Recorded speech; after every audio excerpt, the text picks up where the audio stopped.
Hello everyone, good morning. कैसे हैं प्यारे बच्चों? आशा करता हूँ बहुत अच्छे होंगे, बहुत मस्त होंगे, अपना भी और बाकी सभी का भी बहुत अच्छे से ध्यान रख रहे होंगे। मैं दीपक भैया आप सभी का वेलकम करता हूँ बीएस शिक्षा केंद्र में। बच्चों आज की क्लास में कंटिन्यू करेंगे क्लास 10 का important chapter our environment. Our environment कहने के लिए आसान चैप्टर है, पर बच्चे इसके अंदर कुछ कॉन्सेप्ट हैं, छोटे मोटे कॉन्सेप्ट हैं जो हमारे क्लास 10 के लेवल से थोड़ा सा ऊपर जाके हमें समझने पड़ेंगे। थोड़ा सा ऊपर चलेंगे तभी उन चीजों को हम क्लियर कर पाएंगे। आज की क्लास में आपको करना क्या है? आज की क्लास में आपका सीधा काम ये रहेगा कि आपको क्वेश्चन देखना है, क्वेश्चन सुनना है, समझना है। लिखने की टेंशन आज भी नहीं लेनी, क्योंकि नोट्स आपको डिस्क्रिप्शन बॉक्स में एज इट इज मिलेंगे। तो केवल सीधा सुनने और समझने पे ध्यान लगाना, ठीक है? और ये सारे क्वेश्चन बहुत ही इंपॉर्टेंट क्वेश्चन में से होने वाले हैं। दूसरा बच्चे, ये जो हम चैप्टर पढ़ेंगे इसको क्वेश्चन के फॉर्मेट में सीखेंगे, पूरा क्वेश्चन के फॉर्मेट में, याद रखिएगा। तो चलो बिना टाइम वेस्ट करते हुए अपने फर्स्ट क्वेश्चन की तरफ मूव करते हैं। और आज का फर्स्ट क्वेश्चन ये है, तो right about the concept of ozone formation and degradation and right it's chemical reaction plus it's effects. क्या मतलब है? तो कह रहा है बताओ ओजोन का फॉर्मेशन और ओजोन का डिग्रेडेशन कैसे होता है। ठीक है, बता देंगे। कह रहा उसकी केमिकल रिएक्शन ही बताओ, ठीक है वो भी बताएंगे। और कह रहा उसके इफेक्ट्स बताओ। आ जाओ, सारी चीजें बात करेंगे। तो इन सब चीजों को समझने के लिए आज हमें नॉलेज होनी चाहिए about the concept of ozone. इसके बिना कुछ भी नहीं हो सकता, ठीक है? चलो ओजोन से शुरू करते हैं। तो मान लीजिए बच्चे, दिस इज अवर अर्थ। बोलो बात समझ में कि नहीं है? ये क्या हमारी, ये हमारी खूबसूरत सी पृथ्वी। तो ये हमारी अर्थ हो गई। अर्थ के ऊपर आप सभी को पता है एक लेयर होती है, और उस लेयर को नाम दिया क्या? एटमॉस्फेयर। तो दिस इज एटमॉस्फेयर। बोलो बात समझ में कि नहीं है? This is atmosphere. अब एटमॉस्फेयर की एक बड़ी खूबसूरत लेयर है जिसको नाम दिया मैंने स्ट्रैटोस्फेयर। तो एटमॉस्फेयर में काफी सारी लेयर है, उनमें से एक लेयर है कौन सी? स्ट्रैटोस्फेयर। उस स्ट्रैटोस्फेयर लेयर के अंदर एक बड़ी काम की लेयर है जिसको बोलते हैं ओजोन। तो यहां पे क्या है हमारे पास? एक खास लेयर है जो हमारे लिए बहुत कीमती है, जिसको नाम दिया हमने ओजोन। तो कोई आपसे बोले ओजोन क्या है, तो आप उसको कैसे समझाएंगे? ये बोलेंगे क्या एक लेयर है जो स्ट्रेटोस्फीयर के अंदर है? हाँ ये तो बोलेंगे, पर इसके अलावा क्या बोलेंगे? तो बच्चे याद रखना, ओजोन एक गैसियस लेयर है। कैसी लेयर है? Gaseous layer. जो कहां पे मौजूद है? जो मौजूद है अपनी स्ट्रेटोस्फीयर के अंदर। अब सवाल ये है ओजोन का फंक्शन क्या है? तो समझो, मान लो ये हम लोग हैं, इंसान है हम लोग धरती के ऊपर। बोलो बात समझ में कि नहीं आई? सन से क्या निकलती है? सनलाइट। अब सनलाइट कहां आ रही है? सनलाइट आ रही है पृथ्वी के ऊपर। एक बात याद रखना बच्चे, जब भी कभी सनलाइट निकलती है तो इसमें एक हार्मफुल रेडिएशन होती है जिसको बोलते हैं ultra violet radiation, UV radiation. अगर यूवी रेडिएशन कुछ समय के लिए अपनी स्किन पे पड़ गई तो हमारी स्किन में कैंसर हो जाएगा। बोलो बात समझ में आई कि नहीं आई? तो स्किन कैंसर हो जाएगा, कैटरैक्ट हो जाएगा, हमारा डीएनए म्यूटेट हो जाएगा, अलग अलग चीज हो जाएंगी।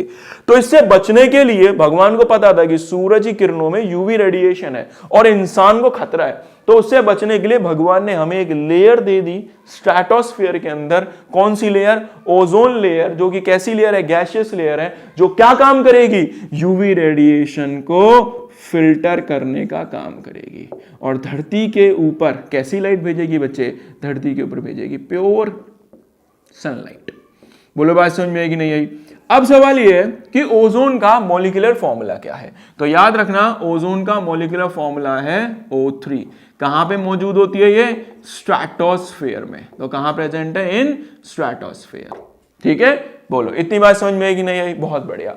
अब सवाल यह है, हमने ये समझ लिया ओजोन क्या है, ओजोन कहां मौजूद है। सवाल यह है ओजोन बन कैसे रही है और ओजोन टूट कैसे रही है। क्या बोले? टूट कैसे रही मतलब? भैया हाँ सही बोला मैंने, एक जगह है जहां पे ये ओजोन गायब हो रही है, और वहां पर जहां पर ये ओजोन गायब हो रही है वहां जाके एक बार खड़े हो जाना थोड़ी देर के लिए। क्या होगा वहां से? आप वहां से 110% स्किन कैंसर लेकर आएंगे। तो ये कहां हो रहा है ऐसा इफेक्ट, उसको समझेंगे। तो फटाफट से एक चीज समझते हैं। क्या समझते हैं? Formation and degradation. Formation and degradation किसका? ओजोन का। चलिए शुरू करते हैं। Formation and degradation of ozone शुरू करें। चलिए एक काम करते हैं, इसका स्क्रीनशॉट लो, यहीं समझाऊंगा, थोड़ा सा जगह कम है, फटाफट स्क्रीनशॉट लो फिर समझाता हूं। लिख लो बच्चों। स्क्रीनशॉट लिया, बहुत बढ़िया।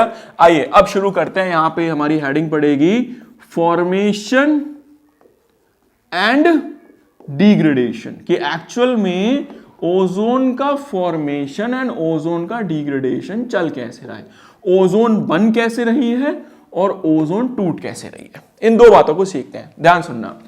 ये हमारी पृथ्वी, दिस इज आवर अर्थ। अर्थ के ऊपर ये लेयर है, कौन सी लेयर, इसको नाम दिया हमने एटमॉस्फेयर। दिमाग लगा के बताओ, क्या यहां पर ऑक्सीजन गैस प्रेजेंट है? बिल्कुल सही बात है भाई, कि यहां पे कौन सी गैस है, ऑक्सीजन गैस। तो यहां पे मैंने कौन सी गैसेस दिखा दी, ऑक्सीजन। ये सारे ऑक्सीजन गैस के मॉलिक्यूल हैं। अब देखिए कहानी क्या हुई, जब ये ऊपर की तरफ ऑक्सीजन गैस के मॉलिक्यूल प्रेजेंट थे तो इनके ऊपर आकर फॉल करी सनलाइट। बोलो बात समझ में आई? तो यहां पर कौन फॉल करी, सनलाइट। और सनलाइट के अंदर एक रेडिएशन है, अल्ट्रावायलेट रेडिएशन, और ये यूवी रेडिएशन ने क्या करा, ओजोन के मॉलिक्यूल को गर्म कर दिया। अब जब ओजोन का मॉलिक्यूल गर्म होगा तो उनके बीच में जो बॉन्ड है वो टूटेगा नहीं टूटेगा, बिल्कुल टूटेगा। अगर किसी बॉन्ड को तोड़ना है ना तो उसको गर्म कर दो। तो हुआ क्या, ध्यान सुनना, ये जो हमारे पास ऑक्सीजन का मॉलिक्यूल था, इस पे कौन फॉल करी, अल्ट्रावायलेट रेडिएशन फॉल करी, और फॉल होने के बाद ये ऑक्सीजन मॉलिक्यूल आपस में ब्रेक हो गए, और हर ऑक्सीजन ने बोला मुझे मेरा इलेक्ट्रॉन दे दो, मुझे मेरा इलेक्ट्रॉन दे दो। अब आप बोलेंगे भैया ये आपने क्या बना दिया, समझो। मान लो ये ऑक्सीजन है, समझाने के लिए, ऑक्सीजन के बीच में क्या है, यहां पे एक बॉन्ड है, यहां पर क्या हुआ, एक इलेक्ट्रॉन यहां, एक इलेक्ट्रॉन यहां पे क्या हुआ, यहां पे रेडिएशन फॉल करी, बॉन्ड ब्रेक हुआ, इस ऑक्सीजन ने बोला मुझे मेरा इलेक्ट्रॉन दो, इस ऑक्सीजन ने बोला मुझे मेरा इलेक्ट्रॉन दो। अब यहां पर ये जो इलेक्ट्रॉन लेकर अपने अपने अलग हुए, इन ऑक्सीजन को नाम दिया नेसेंट ऑक्सीजन। क्या नाम देंगे, नेसेंट ऑक्सीजन। बोलो बात समझ में आई कि नहीं आई? तो इनको बोलेंगे नेसेंट ऑक्सीजन।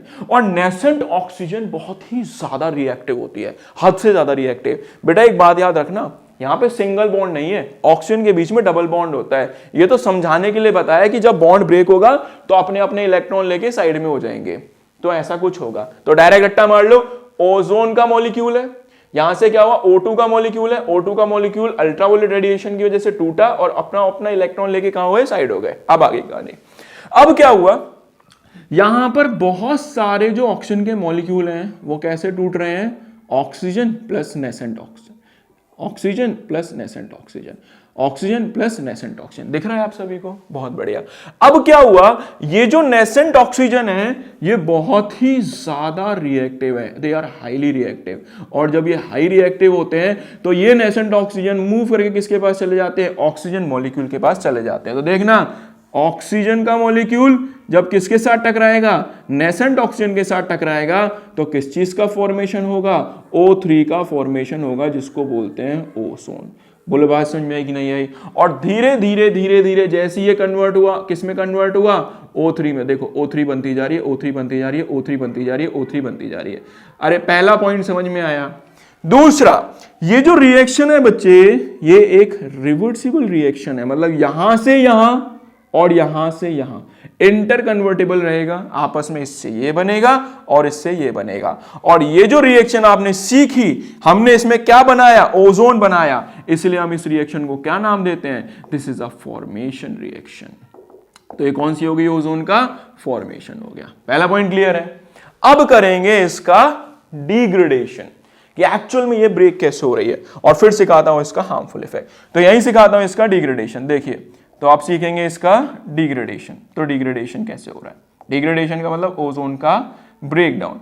देखिए ध्यान से, हुआ क्या, यहां पर ऑक्सीजन का जो मॉलिक्यूल रिएक्ट होके ओजोन बना रहा था, अब यहां ओजोन बन गई। गुड। ओजोन बनने के बाद क्या बेटा, यहां पे सारे O3 के मॉलिक्यूल्स हैं। देखिए सारे के सारे कैसे मॉलिक्यूल हैं, O3 के।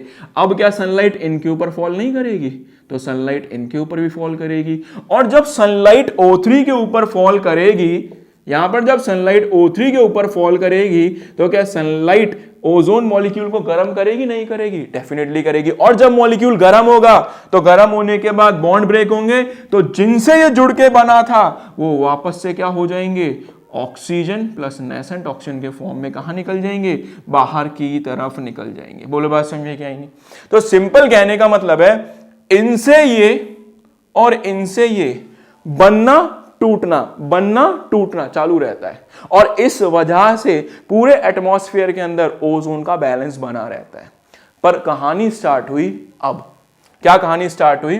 वो कहानी स्टार्ट हुई देखिए यहां से। हम लोग हैं इंसान, तो हम लोग बिना कुछ हरकत करे तो मानने नहीं वाले।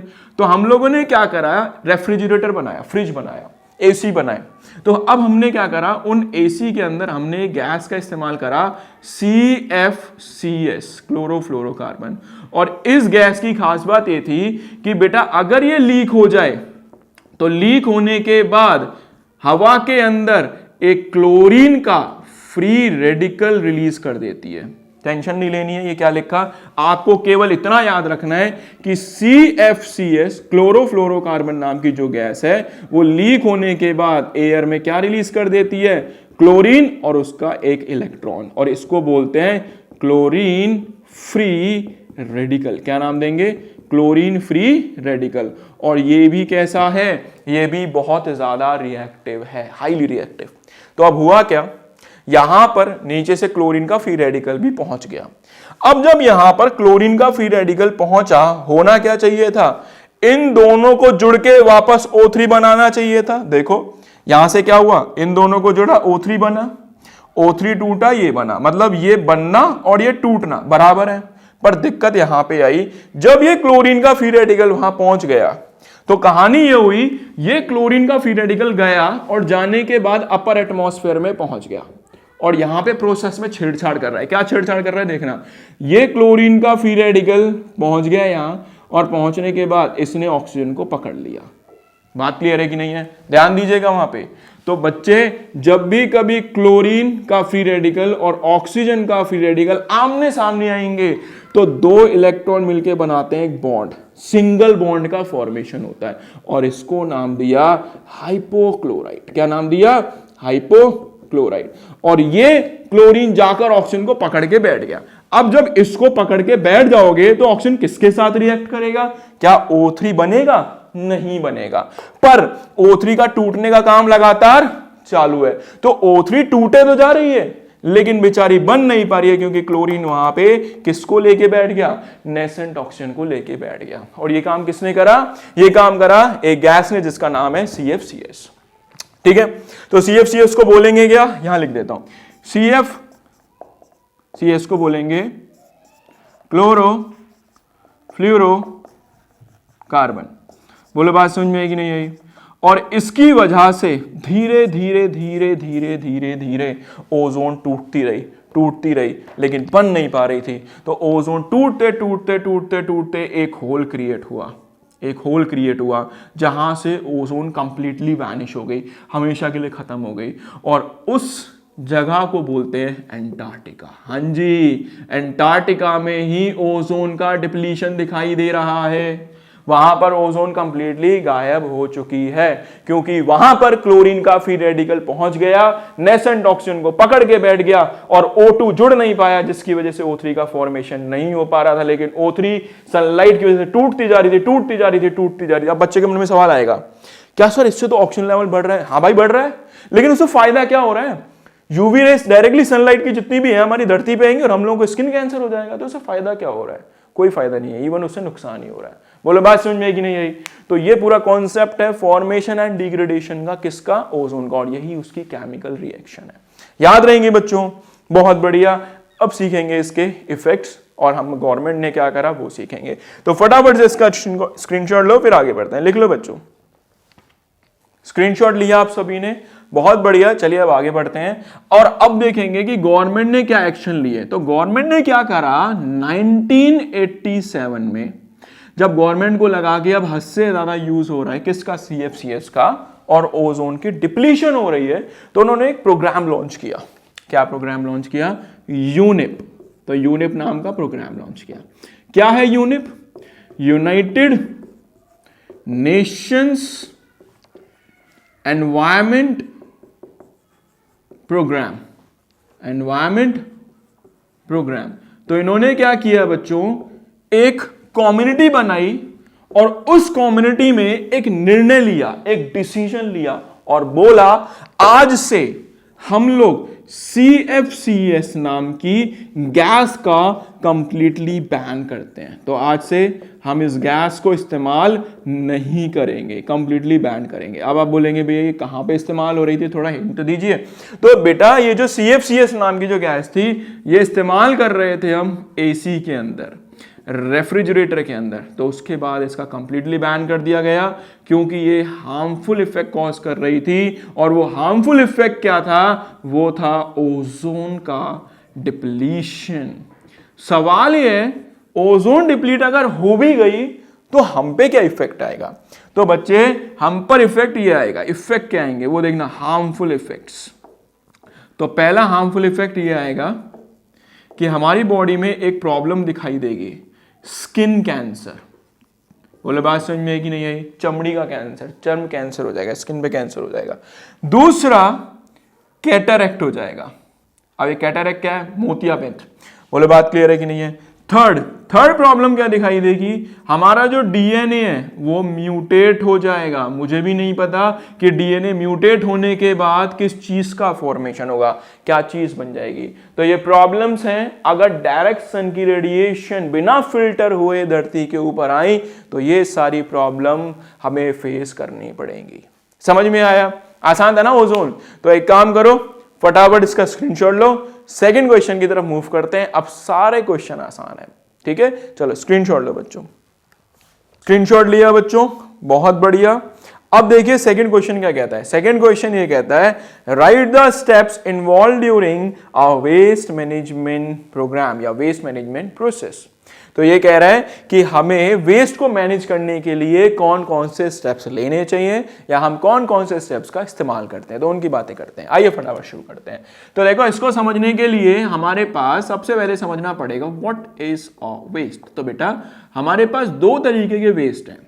सबसे पहला है हमारे पास बायोडिग्रेडेबल। भैया ये बायोडिग्रेडेबल क्या होता है? देखिए, बायो का मतलब नेचर, ओके। डिग्रेडेबल का मतलब जो डिग्रेड हो जाए, टूट जाए। तो जो नेचर क्या करेगा, जिसको डिग्रेड कर देगा, उसको वेस्ट को बोलेंगे बायोडिग्रेडेबल वेस्ट। बोले बात समझ में है कि नहीं है? सिंपल, अभी समझाता हूं। अब नॉन बायोडिग्रेडेबल क्या है?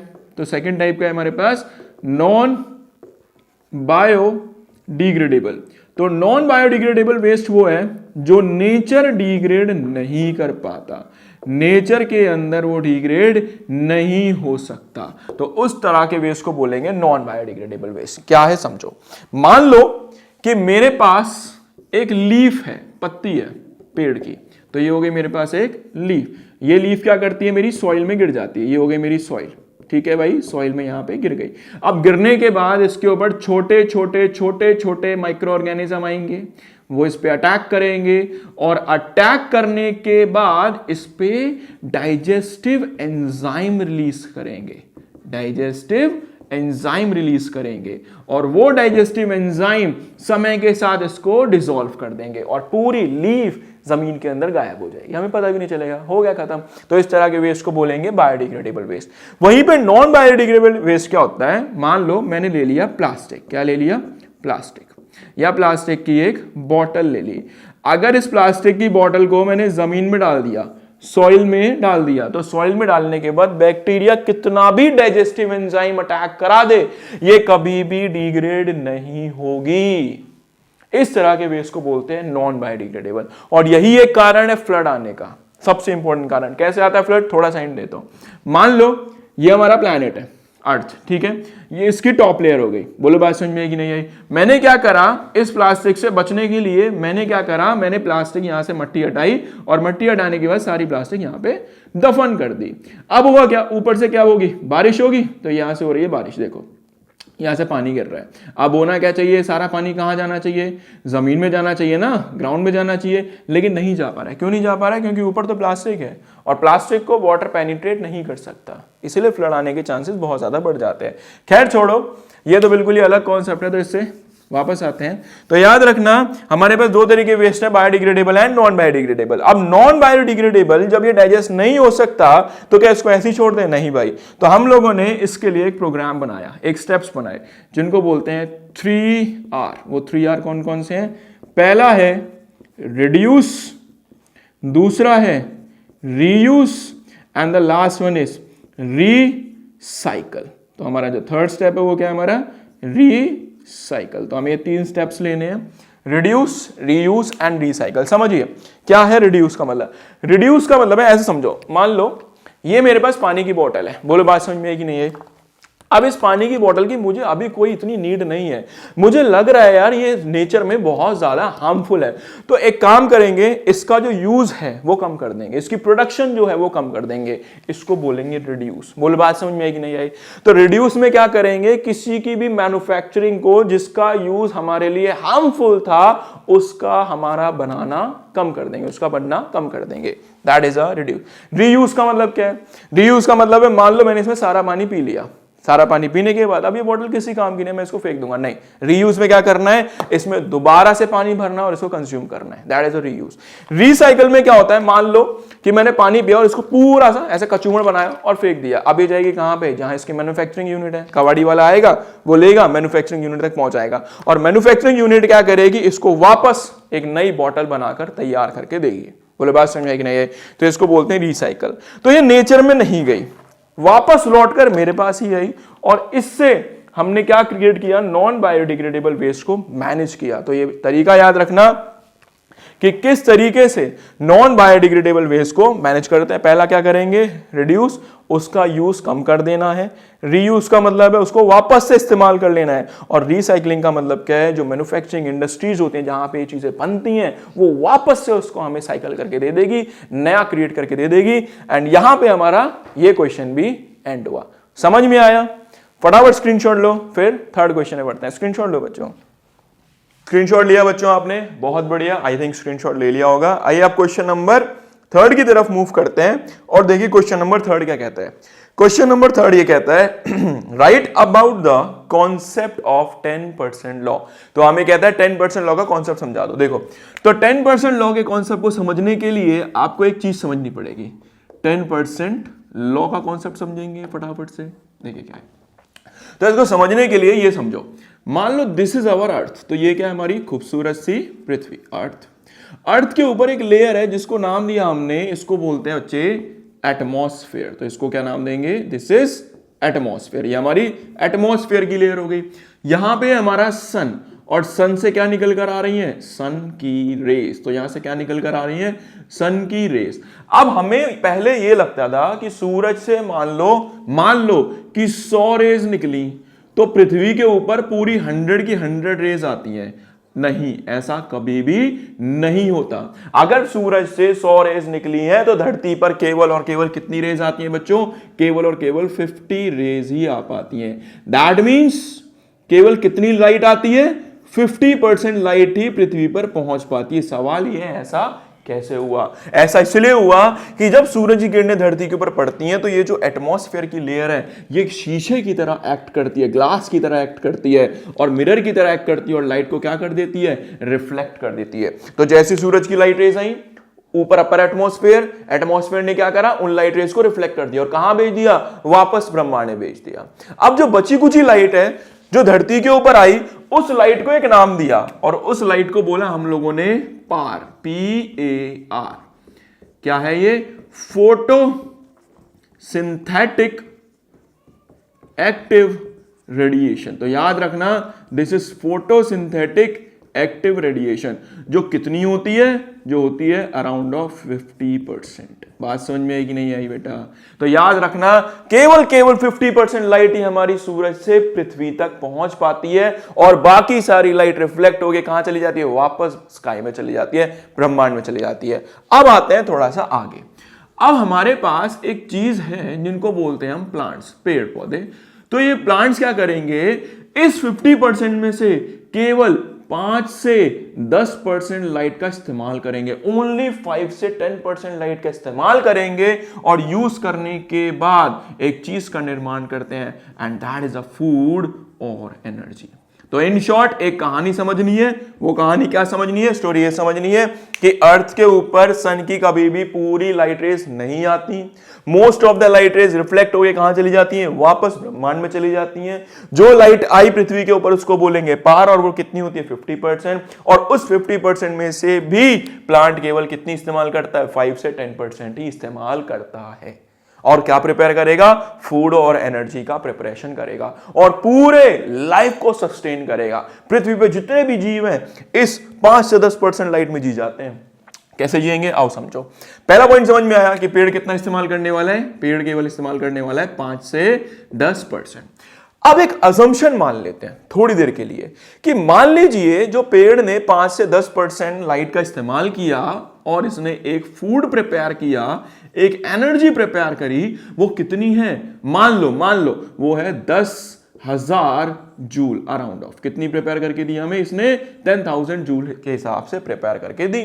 अब आपको पता ही है कि भाई ये जो पेड़ पौधे इनको कौन खाएगा? इनको खाएगा ग्रास ऑपर। ग्रास ऑपर को कौन खाएगा? ग्रास ऑपर को खाएगा फ्रॉग। फ्रॉग को कौन खाएगा? फ्रॉग को खाएगा ईगल या स्नेक। और स्नेक को कौन खाएगा? ईगल। तो यहां से एक फूड चेन स्टार्ट होने वाली है। जो उस फूड चेन पे चलते हैं तो देखो, धरती के ऊपर जो प्रोड्यूसर थे, प्रोड्यूसर का मतलब जो थे हमारे पास प्लांट्स ने कितनी एनर्जी बनाई? प्लांट्स ने एनर्जी प्रिपेयर करी 10,000 जूल। बोलो बात क्लियर है कि नहीं है? अब इन प्लांट्स पे कौन फीड कर रहा है? बच्चे इन प्लांट्स को खाने वाले हैं हमारे ग्रास हॉपर। तो ये यहां पे आ गए हमारे ग्रास हॉपर। तो ग्रास हॉपर ने प्लांट को फीड किया और फीड करने के बाद इसके शरीर में पूरी 10,000 जूल एनर्जी नहीं जाती। फिर कितनी जाएगी? इसके शरीर में जाएगी ओनली 10%। कैसे? देखो, आओ 10,000 का 10% सिखाते हैं। तो 10,000 है, 10% निकालना है, मल्टीप्लाई बाय 10 डिवाइडेड बाय 100। बताओ कितनी हुई एनर्जी? यहां पे आई 1,000 जूल। जल्दी बताओ, ग्रास हॉपर को कौन फीड करेगा? ग्रास हॉपर को फीड करेगा अपन लोग का फ्रॉग। तो फ्रॉग में कितनी जाएगी? इसका 10% निकालो। आ जाओ, 1000 का 10%, 1000 इंटू 10 बाय 100 कितना आया बच्चे? This is 100 joule. फ्रॉग को कौन फीड करेगा? फ्रॉग को फीड करेगा स्नेक। बताओ जल्दी से, स्नेक में कितनी जाएगी? 100 का 10%, दैट इज ओनली 10 जूल। और स्नेक को कौन फीड करने वाला है? स्नेक को फीड करने वाली है ईगल। तो ईगल में कितनी जाएगी? 1 जूल। बोलो बात समझ में आई कि नहीं आई? अरे ये हुआ क्या यार? इन शॉर्ट एनर्जी तो हमने बहुत सारी दी है 10,000 जूल, लेकिन ऊपर पहुंचते पहुंचते नीचे से ऊपर जब हम गए तो एनर्जी कम होती जा रही है। ऐसा क्यों हुआ? भाई एनर्जी गई कहां? ये एनर्जी गई रेस्पिरेशन के प्रोसेस में। कहां गई? एक बात बताओ, मान लो एक लेवल पे स्नेक की जगह इंसान है। मान लो यहां स्नेक की जगह हम लोग हैं, इंसान है। तो जब हम फूड कंज्यूम करते हैं, क्या उस फूड की पूरी एनर्जी मिल जाती है? कभी भी नहीं होता। वो जो फूड है ना, उस फूड में से आधी एनर्जी तो CO2 से निकल जाती है, नोज से निकल जाती है हीट के फॉर्म में। दूसरा, उससे यूरिन बनता है, वाटर बनता है, वहां एक्सक्रीट आउट हो जाती है। तो कभी भी कंप्लीट एनर्जी नहीं मिलती, क्योंकि रेस्पिरेशन का प्रोसेस होता है। फूड को ब्रेक करने के लिए एनर्जी चाहिए होती है, और इसीलिए एक लेवल से दूसरे लेवल तक ओनली 10% ही ट्रांसफर होती है। और इस लॉ को एक नाम दिया गया, इस लॉ को बोला गया बच्चे, दैट इज 10% लॉ। क्योंकि एक ट्रॉपिक लेवल, क्या बोला मैंने बोला एक ट्रॉपिक लेवल से दूसरे ट्रॉपिक लेवल में, एक ट्रॉपिक लेवल से दूसरे सेकंड ट्रॉपिक लेवल में, सेकंड से थर्ड ट्रॉपिक लेवल में, थर्ड से फोर्थ ट्रॉपिक लेवल में केवल कितनी एनर्जी जाती है? ओनली 10%। बाकी एनर्जी कहां गई? बाकी एनर्जी गई रेस्पिरेशन में। रेस्पिरेशन में। अब आपसे कोई पूछे रेस्पिरेशन क्या होता है? रेस्पिरेशन समझाना उसको, ब्रेक डाउन ऑफ फूड। कि हमने फूड को क्या करा? ब्रेक डाउन कर दिया। और ब्रेक डाउन करने के बाद क्या क्या बनाया? CO2 बनाई, साथ में क्या बना? H2O बना। तो यहां पे वो एनर्जी खर्च हुई थी, और बॉडी में से हीट भी तो निकलती है बच्चों। तो यहां पे एनर्जी कम हो जाती है। तो हर लेवल पे एनर्जी कम होगी, हर लेवल पे एनर्जी कम होगी। तो एक ग्रंथों में कहावत लिखी है, ये मांसाहारी चीजों से ज्यादा जो एनर्जी होती है वो हरी सब्जियों में होती है।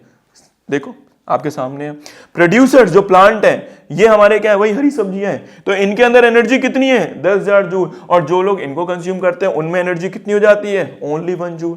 देखो सिंपल है कि नहीं है। तो आज से याद रखना, ग्रीन वेजिटेबल्स में एनर्जी सबसे ज्यादा होती है, क्योंकि ये डायरेक्टली वो जो 5 से 10% लाइट आई थी उसको कंज्यूम कर जाते हैं, 50% लाइट आई थी उसको कंज्यूम करते हैं और बड़ी ट्रिमेंडस अमाउंट में एक एनर्जी का प्रोडक्शन करते हैं। इसको बोलते हैं 10% लॉ। कहानी क्लियर हुई 10% लॉ की? बहुत बढ़िया। यहां पे क्वेश्चन नंबर 3 भी खत्म हुआ। क्वेश्चन नंबर 4 में मूव करते हैं। फटाफट स्क्रीनशॉट लो, फिर आगे बढ़ते हैं। स्क्रीनशॉट लो बच्चों, स्क्रीनशॉट लिया, बहुत बढ़िया। आइए अब एक बहुत ही इंपॉर्टेंट क्वेश्चन मूव करते हैं and that is a biomagnification. आइए शुरू करते हैं। तो क्वेश्चन ये कहता है, write the concept of biomagnification and it's harmful effects. ठीक है, तो इसको बायोमैग्निफिकेशन बोलो या बायोलॉजिकल मैग्निफिकेशन बोलो। बेटा ये 10% लॉ और बायोमैग्निफिकेशन अच्छे से पढ़ के जाना, पेपर में जरूर मिलेगा 110%। आइए शुरू करते हैं। तो आप लोग की नेक्स्ट हेडिंग है बायो मैग्निफिकेशन। देखिए कि ये बायो मैग्निफिकेशन क्या है। बेटा बायो मैग्निफिकेशन को ऐसे समझो, बायो का मतलब बायोलॉजी, बायोलॉजी, और मैग्निफिकेशन का मतलब मैग्नीफाई कर देना, बड़ा कर देना। तो नेचर ने, बायोलॉजी का मतलब नेचर ने किसी चीज को ऑटोमेटिक क्या कर दिया, अपने एक बड़े पैमाने पे क्रिएट कर दिया। That is a bio magnification. Nature ने खुद पे खुद एक छोटी सी चीज को बड़े लेवल पे क्रिएट कर दिया। That is a bio magnification. अब ऐसा क्यों हुआ वो सुनो। आज से कुछ साल पहले हम लोगों ने एक केमिकल का बहुत बेरहमी से इस्तेमाल करा जिसका नाम था डीडीटी, और दूसरा था मरकरी। बात समझ में? और ये दोनों ही बाद में चल के हमारे लिए दुश्मन साबित हुए। अब भाई कोई बोले कि सर ये डीडीटी की फुल फॉर्म क्या है, सबसे पहले यहीं से शुरू करते हैं। तो डीडीटी की फुल फॉर्म है डाइक्लोरो डाइमिथाइल ट्राइक्लोरो ईथेन। अब ये डीडीटी इस्तेमाल कहां किया गया? बेटा डीडीटी इस्तेमाल किया गया इंसेक्ट्स को किल करने में। तो जो पेड़ों पे जो कीड़े मकोड़े लग जाते थे वहां पे किल करने के लिए इस्तेमाल करते थे। आपने देखा होगा आज से कुछ टाइम पहले जब हम सब छोटे छोटे थे तो हमारे आसपास जब मॉस्किटो हो जाते थे तो एक मशीन आती थी गवर्नमेंट की तरफ से जिसमें व्हाइट कलर का धुआं होता था। तो चारों तरफ धुआं ही धुआं करके चले जाते थे। उसमें भी डीडीटी का इस्तेमाल करते थे, लेकिन ये बहुत सालों पहले करते थे, शायद आपने देखा हो। तो वहां पे डीडीटी का इस्तेमाल करते थे। डीडीटी क्या है? Is a poison. आज के टाइम पे ये एक जहर है, इसको इस्तेमाल हम नहीं करेंगे। अब इससे हुआ क्या, इससे बायोमैग्निफिकेशन कैसे क्रिएट हुई? हुआ क्या, कुछ कंपनी ने डीडीटी और मरकरी जो केमिकल था उसको डील करते करते करते करते उससे जो वेस्ट पैदा हुआ उस वेस्ट को लिया और जितने भी समंदर, नहरें, तालाब है उनमें ड्रेन कर दिया। जो भी वेस्ट प्रोड्यूस किया डीडीटी का और मरकरी का उसको कहां ड्रेन करते गए? उसको ड्रेन करते गए नदियों में, झरनों में, झीलों में। वहीं से शुरू करेंगे। तो देखो मान लो कि ये मेरे पास एक लेवल है, ठीक है, ये मेरे पास क्या है, दिस इज अ लेवल। इसको मान लो मैंने क्या नाम दे दिया, इसको मैंने लेवल दे दिया वाटर लेवल। तो यहां पे वाटर है। तो वाटर में कंपनियों ने क्या करा, डायरेक्टली ड्रेन करना स्टार्ट कर दिया। और जब ड्रेन करा तो इसकी कंसंट्रेशन थी 0.003 ppb। शब्दों पे जाना, पार्ट्स पर बिलियन। ये लिख कर आना है सेम टू सेम, एनसीईआरटी में नहीं है बच्चों, लेकिन पेपर में आ रहा है, पार्ट्स पर बिलियन। अभी समझाता हूं क्या चीजें हैं सारी। तो हम लोगों ने डीडीटी जो पानी में डाला, झरनों में, नदियों में, उसकी कंसंट्रेशन कितनी थी? 0.003 पार्ट्स पर बिलियन। बात समझ में है कि नहीं? पीपीबी बहुत छोटी यूनिट होती है। अब क्या हुआ, पानी के अंदर मौजूद थे एक तरीके के जीव जिनको हमने नाम दिया जू प्लैंकटन। क्या नाम दिया? जू प्लैंकटन। अब ये जू प्लैंकटन क्या है? बेटा जू का मतलब होता है एनिमल। जू क्या है? एनिमल। और प्लैंकटन का मतलब क्या है? Small animals. तो छोटे छोटे छोटे छोटे एनिमल्स जो कहां मौजूद होते हैं? जो पानी के अंदर मौजूद होते हैं। उन्होंने क्या करा, उस पानी को कंज्यूम करना स्टार्ट किया। अब उस पानी में मरकरी और डीडीटी पड़े हुए थे। तो इनकी बॉडी में क्या हुआ, वो धीरे धीरे धीरे धीरे एक्यूमुलेट होने लगा, इकट्ठा होने लगा। और इकट्ठा होने के बाद इनके शरीर में उस जहर की कंसंट्रेशन हो गई 0.04 पार्ट्स पर मिलियन। पार्ट्स पर मिलियन, बिलियन से मिलियन में आ गया, कंसंट्रेशन बढ़ गई। अब ये जो जू प्लैंकटन थे ये पानी के अंदर मौजूद थे और इन जू प्लैंकटन्स को खाने वाली होती हैं छोटी छोटी मछलियां। तो जू प्लैंकटन्स को किसने फीड करा? जू प्लैंकटन्स को फीड करा किसने? स्मॉल फिशेस ने, छोटी छोटी मछलियों ने फीड करा और इसकी कंसंट्रेशन उनके शरीर में हो गई 0.2 पार्ट्स पर मिलियन, 0.2 ppm के आसपास बढ़ गई। क्यों? क्योंकि जू प्लैंकटन को जब छोटी मछलियों ने खाया तो उन छोटी मछलियों के शरीर में ये जहर जमा होता रहा, कई सालों तक ऐसा चला। और ये जो भी पॉइजन है ना, ये शरीर से, याद रखना, एक्सक्रीट नहीं होता, शरीर से बाहर नहीं निकलता, इसलिए ये प्रॉब्लम आ रही है। बच्चों के मन में सवाल आएगा कि सर ये बढ़ क्यों रही है? तो याद रखना कि बेटा ये शरीर से एक्सक्रीट नहीं होता, ये शरीर से बाहर नहीं निकलेगा, फिर क्या होगा? ये शरीर में उल्टा जमा होता रहेगा। यही हो रहा है, देखो। तो जब जमा हो रहा है तो देखो कंसंट्रेशन बढ़ रही है कि नहीं बढ़ रही है। अब छोटी मछलियों को फीड किसने करा?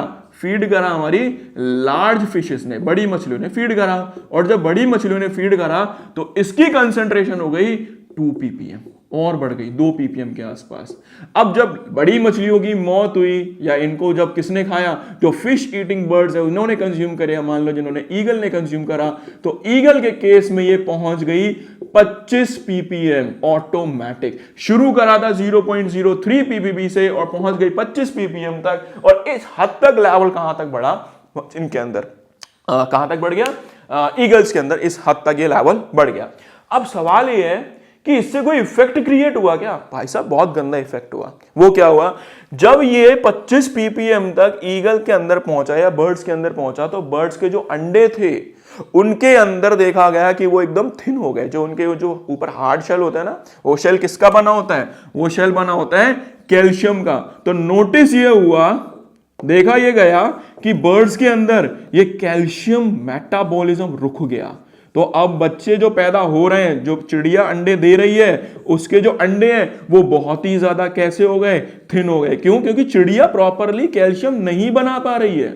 अब जब चिड़िया कैल्शियम बनाएगी नहीं तो वो अंडा हार्ड होगा कैसे? और जब अंडा हार्ड होगा नहीं तो उसकी होने लगेगी प्रीमैच्योर डेथ। तो याद रखना, तो यहां से क्या हुआ? चिड़ियों की क्या स्टार्ट हुई? प्रीमैच्योर डेथ स्टार्ट हुई और सैकड़ों की तादाद में चिड़िया की मौत होनी शुरू हो गई, बर्ड्स की मौत होनी शुरू हो गई। और ये हाल फिलहाल में भी हुआ था, अभी कुछ समय पहले। तो याद रखना ये सब क्यों हुआ? ये सब हुआ इस डीडीटी और मरकरी की वजह से, जो हमने कहां इंट्रोड्यूस किया?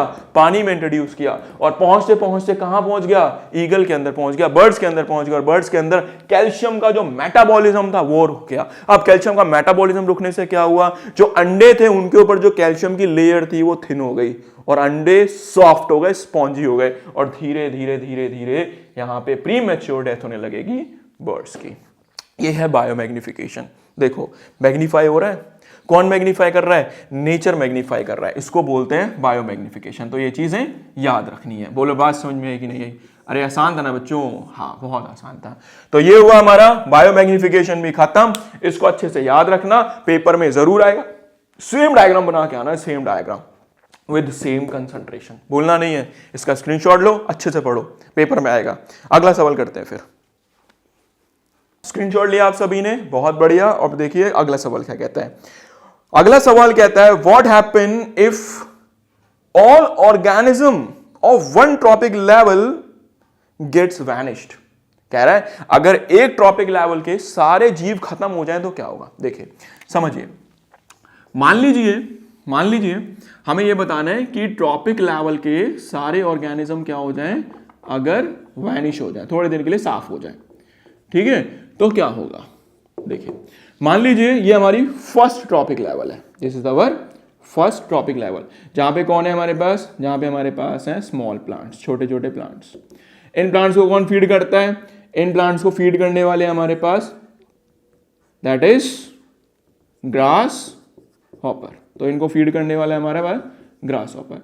ग्रास हॉपर को कौन फीड करता है? ये से छोटा बनाना है, थोड़ा ध्यान रखना।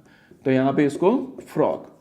फ्रॉग को कौन फीड करता है? फ्रॉग को फीड करती है हमारे पास या तो ईगल लिख लो या स्नेक लिख लो, कोई दिक्कत नहीं है। अभी हम डायरेक्टली यहां, हमें मेन काम समझना है। तो भाई ये हमने बना दिए वेरियस ट्रॉपिक लेवल। इसको नाम दिया ट्रॉपिक लेवल 1, इसको नाम दिया ट्रॉपिक लेवल 2, इसको नाम दिया ट्रॉपिक लेवल 3 एंड इसको नाम दिया ट्रॉपिक लेवल 4। कह रहा है एक ट्रॉपिक लेवल के सारे जीव खत्म कर दो तो क्या होगा? सिंपल सी बात है, प्लांट्स को खाने वाला है ग्रास हॉपर और फ्रॉग का भोजन है ग्रास हॉपर। तो मान लो मैंने थोड़ी देर के लिए ग्रास हॉपर को गायब कर दिया, प्लांट्स हैं, तो क्या फ्रॉग अब प्लांट्स को खाएगा? एक्चुअल में उसका फूड कौन था? उसका फूड था ग्रास हॉपर। तो जब एक लेवल से सारे ग्रास हॉपर खत्म हो जाएंगे, जब ये ट्रॉपिक लेवल पूरी नष्ट हो जाएगी, तो फ्रॉग के लिए फूड कहां रहा? और जब फ्रॉग के लिए फूड नहीं रहा, तो ये चलने वाली जो चेन थी, जिसको क्या नाम दिया? जिसको नाम दिया बेटा फूड चेन, ये पूरी की फूड चेन क्या हो जाएगी? ये पूरी फूड चेन डिस्टर्ब हो जाएगी। समझ में आया क्या कि अगर एक ट्रॉपिक लेवल के सारे ऑर्गेनिज्म खत्म हो गए, तो जो हमारी फूड चेन चल रही थी वो फूड चेन डिस्टर्ब हो जाएगी। अब बच्चों के मन में आ रहा होगा ऐसे तो बहुत सारे ऑर्गेनिज्म आज गायब हो चुके हैं, तो उनकी फूड चेन डिस्टर्ब हुई होगी। डेफिनेटली हुई है, डेफिनेटली हुई है। कुछ की फूड चेन ही खराब हो गई, कुछ के ऑर्गेनिज्म ही खत्म हो गए, और कुछ ने अपना फूडिंग हैबिटेट बदल दिया। उन्हें लगा कि अब हमारी मौत होने वाली है, तो उन्होंने कहा कि अब मरने से तो बेहतर है कुछ ना कुछ तो खाना पड़ेगा। तो ये जो फ्रॉग है, जब इसको लगेगा कि इसकी पूरी प्रजाति नष्ट हो रही है, दो काम करेगा, या तो मर जाएगा या अपना फूडिंग हैबिटेट चेंज कर देगा, कहेगा छोड़ो ग्रास हॉपर नहीं, हम किसी और को खाएंगे पर जिंदा रहेंगे। बात समझ में आई कि नहीं आई? तो ये काम करता है कुदरत। तो इसको बोलते हैं कि अगर एक ट्रॉपिक लेवल पे सारे के सारे ऑर्गेनिज्म नष्ट हो गए, तो फूड चेन क्या हो जाती है? डिस्टर्ब हो जाती है। याद रखना, ये हो गया हमारा इसका भी आंसर। अगले क्वेश्चन में बढ़ते हैं। स्क्रीनशॉट लो बच्चों, स्क्रीनशॉट लिया बच्चों, बहुत बढ़िया। अब अपना I think second last question है, और सेकंड लास्ट क्वेश्चन क्या है? What is a food chain and a food web? तो हमें क्या समझना है? फूड चेन समझना है और फूड वेब समझना है। तो देखिए, फूड चेन समझते हैं। Food chain and food web क्या है? फूड वेब क्या है? इसको समझने के लिए हमें एक एग्जाम्पल समझना पड़ेगा। अभी इससे पहले वाला क्वेश्चन आप सभी ने देखा है, वही पुराना एग्जाम्पल कि मेरे पास यहां पे क्या, जल्दी बताओ, मेरे पास है यहां पे प्लांट्स। ठीक है बेटा, प्लांट्स को कौन फीड करता है? प्लांट्स को फीड करता है हमारे पास ग्रास हॉपर। कौन फीड करता है? Grass hopper. ग्रास हॉपर को कौन कंज्यूम करता है? जल्दी बताओ। ग्रास हॉपर को कंज्यूम करता है हमारे पास फ्रॉग। फ्रॉग को कौन कंज्यूम करता है? फ्रॉग को कंज्यूम करता है हमारे पास स्नेक। और स्नेक को कौन कंज्यूम करता है? स्नेक को कंज्यूम करती है हमारे पास ईगल। बोलो बात क्लियर हुई कि नहीं हुई? तो ये जो है, ये हमारे पास है trophic levels. These are trophic level, इनको ट्रॉपिक लेवल नाम दिया। ठीक है, बात समझ में आई कि नहीं आई? तो यहां पे क्या हो रहा है, जो फूड है वो एक ट्रॉपिक लेवल से दूसरे ट्रॉपिक लेवल, दूसरे से तीसरे ट्रॉपिक लेवल पे ट्रांसफर हो रहा है। मतलब इसके लिए भोजन ये है, इसके लिए भोजन ये है, इसके लिए भोजन ये है, और इसी चीज को नाम दिया हम लोगों ने, this is called a food chain. आपके मन में आएगा भैया यहां पे बहुत सारे ऑर्गेनिज्म है, क्या सबका फूड चेन सेम है? नहीं बच्चों। आओ दूसरा एग्जांपल लेता हूं। एक बात बताओ, क्या केवल प्लांट्स को खाने वाला ग्रास हॉपर है? नहीं, प्लांट्स को खाने वाला एक और ऑर्गेनिज्म है। कौन है? रैबिट। कौन है? रैबिट। बोलो बात समझ में आई कि नहीं आई? रैबिट। रैबिट को खाने वाला कौन है? रैबिट को खाने वाला है स्नेक, और रैबिट को एक और कंज्यूम करता है कौन? ईगल। तो क्या रैबिट इस फूड चेन का पार्ट था? ये तो फूड चेन ही अलग हो गई, ये फूड चेन अलग है, ये वाली फूड चेन अलग है। तो जब बेटा दो या दो से ज्यादा फूड चेन आपस में मर्ज हो जाती हैं, आपस में मर्ज हो गई, तो एक नेटवर्क क्रिएट हुआ, एक जाल क्रिएट हुआ, और उस जाल को नाम दिया फूड वेब। समझ में आया? फूड वेब, फूड का जाल, this is a food web. ठीक है, तो फूड चेन में केवल एक सीक्वेंस में चेन चलेगी, और फूड वेब में बहुत सारी फूड चेन आपस में इकट्ठा हो जाएंगी और एक जाल क्रिएट करेंगी। That is a food web, that is a food web. समझ में आया food chain and food web क्या होता है? इसको अच्छे समझना, ये छोटे मोटे क्वेश्चंस हैं, पेपर में आते हैं, तो इनको याद जरूर रखना। Last question and chapter finish. पूरा चैप्टर भी हो गया, इंपॉर्टेंट क्वेश्चंस भी हो गए। लास्ट समझेंगे, टाटा बाय बाय करेंगे। ठीक है, चलो इसका स्क्रीनशॉट लो बच्चों। स्क्रीनशॉट लिया आप सभी ने, बहुत बढ़िया। आइए अब लास्ट क्वेश्चन देखते हैं, और हमारा जो लास्ट क्वेश्चन है वो है define trophic level. Last question है डिफाइन ट्रॉपिक लेवल। ये मैंने जानबूझ के नहीं मिटाया, क्योंकि इसी में ही हो जाएगा ट्रॉपिक लेवल का कॉन्सेप्ट। तो यही समझ लेते हैं कि हमें क्या समझाना है। हमें समझाना है what is a trophic level. देखो बच्चों, हमने क्या करा, ये हमारी है फूड चेन, ये तो सबको पता है। इसको क्या बोलेंगे? इसको बोलेंगे this is our food chain. तो फूड चेन में मैंने प्लांट्स को एक स्पेशल जगह प्रोवाइड करी है, एक स्पेशल पोजीशन दी है। बात समझ में आई कि नहीं आई? तो इसी स्पेशल पोजीशन पे जहां पे इन ऑर्गेनिज्म को रखा गया, इसी को बोलते हैं ट्रॉपिक लेवल। तो ट्रॉपिक लेवल क्या है? हर ऑर्गेनिज्म की एक स्पेशल पोजीशन है, किसमें? फूड चेन के अंदर। जैसे ग्रास हॉपर की एक स्पेशल पोजीशन है फूड चेन के अंदर, इसको बोलेंगे ट्रॉपिक लेवल सेकेंड। बात समझ में आई कि नहीं आई? फ्रॉग की हमने जो पोजीशन बनाई फूड चेन के अंदर वो थर्ड बनाई, तो इसको बोलेंगे ट्रॉपिक लेवल थर्ड। तो each organism has a special position in the food chain and that is called a trophic level. बात समझ में आई कि नहीं? लिख देते हैं अंग्रेजी भाषा में, क्या लिखेंगे? Each organism have a special position in a food chain and that is called a tropic level. क्या बोलेंगे इसको?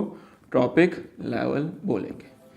तो आवर एनवायरमेंट यहां पे हुआ पूरा खत्म। बोले बात समझ में आई कि नहीं? यार आसान था ना बच्चों, बहुत आसान था। फिर भी कोई समस्या है तो मुझे कमेंट सेक्शन में आंसर करेंगे, मैं आपको वहां पे जरूर हेल्प करूंगा। अगर कुछ भी समझ नहीं आया, इवन एक सिंगल पॉइंट समझ नहीं आया, फटाफट मेंशन करना, क्योंकि बोर्ड्स का टाइम बहुत नजदीक है और इसको जितना अच्छे से हो सकता है उतना अच्छे से पढ़ना है। 2-3 क्वेश्चन बहुत इंपॉर्टेंट है। कौन कौन से? एक तो बायोमैग्निफिकेशन, एक 10% लॉ, आएगा ही आएगा, 110% आएगा। रट्टा मार के जाना, जो कंसंट्रेशन मेंशन करी थी वही कंसंट्रेशन चेप के आना। चलो बच्चों, अब मिलेंगे आप सभी से अगले लेक्चर में, तब तक अपना ध्यान रखना और तब तक के लिए बाय बाय बच्चों।